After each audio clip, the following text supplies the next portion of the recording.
வணக்கம், welcome to my channel. தமிழக சட்டமன்ற தேர்தலின் தேர்தல் முடிவுகள் வெளிவந்திருக்கின்றன. அதில் விஜய் தலைமையிலான தமிழக வெற்றிக் கழகம் மகத்தான வெற்றியை பெற்றிருக்கிறது. அதாவது தனிப்பெரும் கட்சியாக உருவெடுத்திருக்கிறது.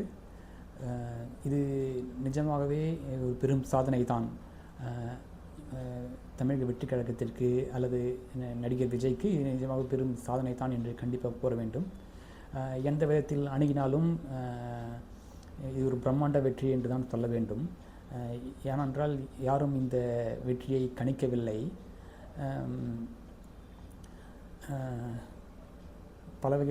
பல விதத்திலும் ஒரு ஆச்சரியம் மூட்டும் ஒரு தேர்தல் முடிவுதான்.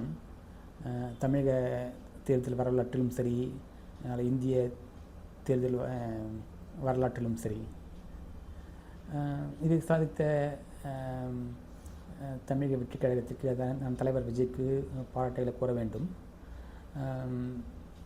சரி, இந்த வெற்றி எப்படி சாத்தியமானது, இதன் மூலம் நாம் தெரிந்து கொள்கின்ற விஷயங்கள் என்ன என்று பார்க்கலாம். பொதுவாக தமிழ்நாட்டில் வேரூன்றி இருக்கின்ற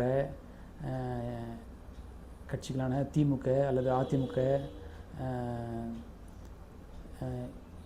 இவற்றை சுற்றி தான் தமிழக அரசியல் நடக்கும். இவற்றிற்கு மாற்றாக ஒரு கட்சி வந்திருக்கிறது, தமிழக வெற்றிக் கழகம். இது எப்படி பார்ப்பதென்றால், ஒரு சினிமா உதாரணத்தை எடுத்துக்கொண்டே பார்ப்போமே. உதாரணமாக, சில சமயங்களில் புதிதாக வருகின்ற திரைப்படம் ஒரு பிரம்மாண்ட வெற்றியை பெறலாம். புதிய இயக்குனர் அல்லது புதுமுக நடிகர்கள் அல்லது புதிய இசையமைப்பாளர்கள் என்று வருகின்ற சினிமாக்களும் ஒவ்வொரு கட்டங்களில் தமிழக சினிமா வரலாற்றை புரட்டி போடுகின்றன அல்லது மக்களின் கவனத்தை ஈர்த்து பெரும் வெற்றி பெறுகின்றன. அதுபோல தான் இந்த தமிழக வெற்றிக் கழகத்தின் ஒரு வெற்றியையும் பார்க்கலாம். எப்படி என்றால், அவர்களுடைய அணுகுமுறை புதியது, அதன் தலைவர் புதியவர், அதன் கட்சி எல்லாம் ஒரு புதுமுகம் என்று சொல்லலாம். ஆகவே இது எல்லாம் சேர்ந்து தமிழக மக்களின் மனத்தை ஈர்த்து விட்டது என்று தான் நாம் சொல்ல வேண்டும். இரண்டு கட்சிகளை பார்த்து சலித்து போன தமிழக மக்களுக்கு இது ஒரு புதிய தோற்றமாக தென்பட்டது. இதன் மேல் நம்பிக்கை வைத்தார்கள், அதற்கு ஓட்டு போட்டு வெற்றி பெறவும் வைத்து விட்டார்கள். இரு கட்சிகளையும் பின்னுக்கு தள்ளிவிட்டது. இதெல்லாம் ஒரு சுவாரஸ்யமாகவே இருக்கின்றது. தமிழ்நாட்டில் மட்டுமல்லாமல் அகில இந்திய அளவிலும் இது சுவாரஸ்யமாகவே அமைந்துவிட்டது இந்த தேர்தல் முடிவுகள்.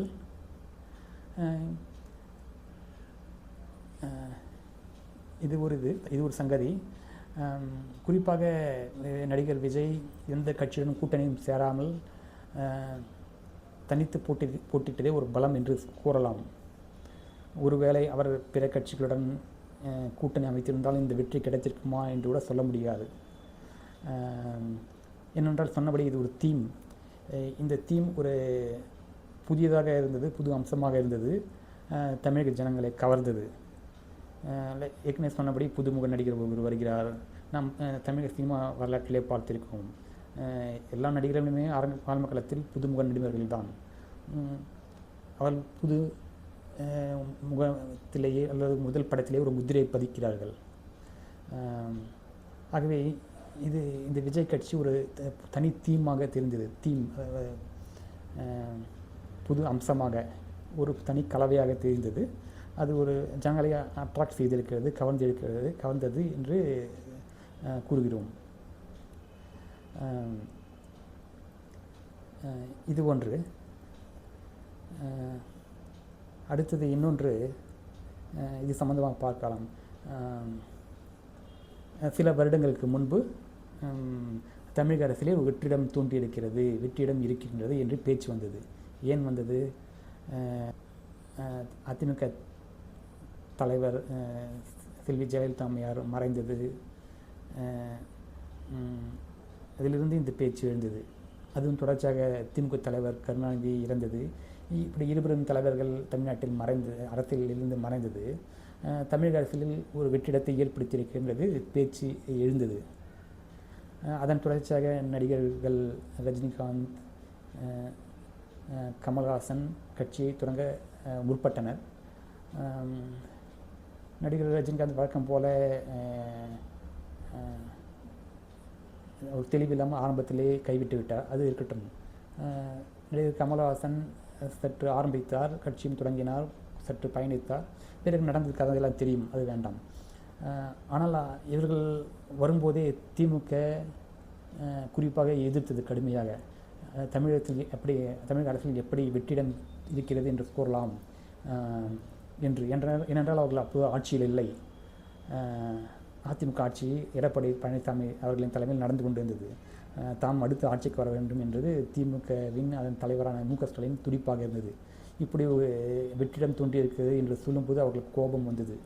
ஆகவே நடிகர் கமல்ஹாசன் குறிப்பாக கட்சி ஆரம்பித்து அரசியலில் நுழையும் போது எதிர்த்தார்கள்,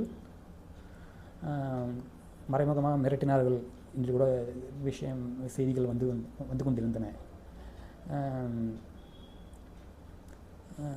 இப்படியே அவர்கள் ஆட்சியை பிடித்து விட்டார்கள். ஆனால் இப்போது நடந்ததை பார்த்தால் அந்த வெற்றிடம் தமிழக அரசியலில் இருக்கிறது உண்மைதான் என்பது நிரூபணமாகிறது. அந்த வெற்றிடத்தை நடிகர் விஜய் தன்னுடைய ஃபேம், தன்னுடைய புகழ் அதன் மூலம் சாதித்து காட்டினார். அந்த வெற்றிடத்தை நிரப்பினார் என்றுதான் முக்கியமாக சொல்ல வேண்டும்.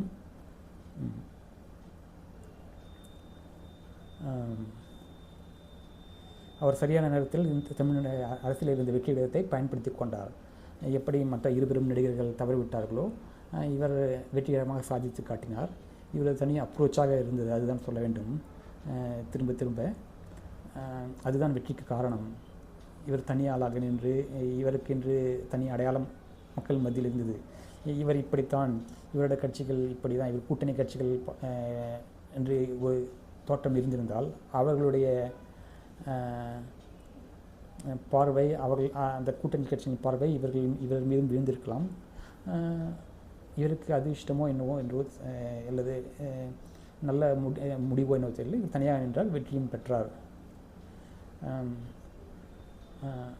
அது இன்னொரு பாயிண்ட் முக்கியமாக சொல்ல வேண்டும். அடுத்து இந்த ஆட்சி வருகின்ற விஜயின் தாவக ஆட்சி எப்படி இருக்கும் என்று பின்வரும் வீடியோக்களில் பார்க்கலாம்.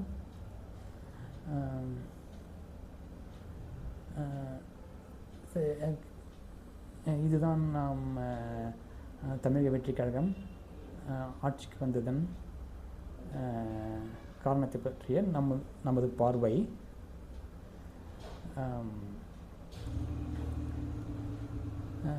அடுத்து வீடியோவை முடிப்பதற்கு முன்பாக கருத்து கணிப்புகள், தேர்தலுக்கு பிந்தைய கருத்து கணிப்புகள் வந்து கொண்டிருந்தன. என்னுடைய கருத்து கணிப்பையும் நான் வெளியிட்டிருந்தேன் சென்ற வீடியோவில்.